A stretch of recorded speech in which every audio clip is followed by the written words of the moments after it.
Hey everyone, it's Ysadora the Hedge Witch back again. So in my last video I kind of alluded to the fact that yeah, I did the question and answer stuff, but there was actually one question that I still wanted to cover, and that was because it was actually like a really important one and it was really different, so it was going to take a lot more time than I had in a quick 10-minute video.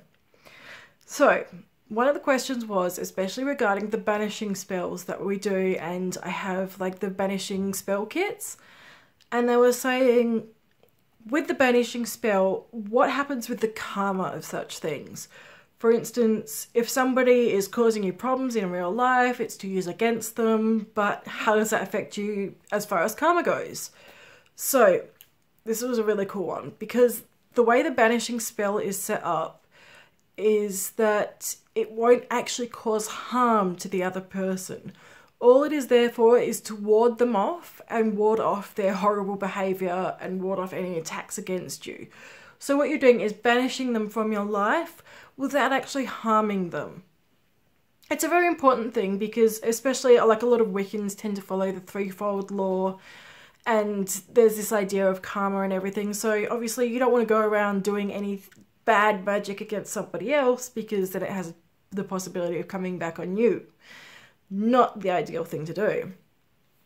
So whenever you're doing any kind of spell work like that, anything that is banishing, or for instance I make Mars water and that is used in cursing and as a curse, however I don't direct it at a particular person, I actually just direct it against like particular behaviours, or keeping people away or doing certain things like that, but not actively attacking anybody. And that's one of the ways you can sort of do this kind of work while keeping your karma intact. Especially if things, for instance, like the whole idea that things come back threefold, so anything you put out comes back on you by 3. You don't want to be doing that on people. So it's one of the ways that we can get around it. It's one of the ways that's really useful whenever you're doing a spell work. It's why whenever we do a spell, as part of it we say, "and it harm none, so mote it be." So make sure it doesn't harm anybody. That makes the spell in action. So when even if you're doing your own spell writing and things like that, make sure you pop in there that idea of harming nobody or keeping things honest. In my love spells, I even say that they have to be used for honest love. They're not used to entrap somebody. So it's all about keeping things as open and as good as possible, and respecting the autonomy of other people and their own will.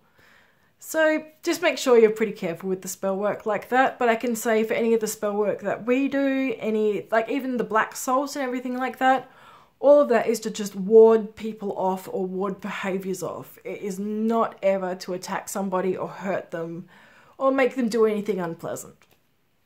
So keep it healthy, keep it clean, make sure your witchcraft is not nasty, because otherwise you just kind of suck. Thank you for listening again, and I will talk to you all again later. Bye!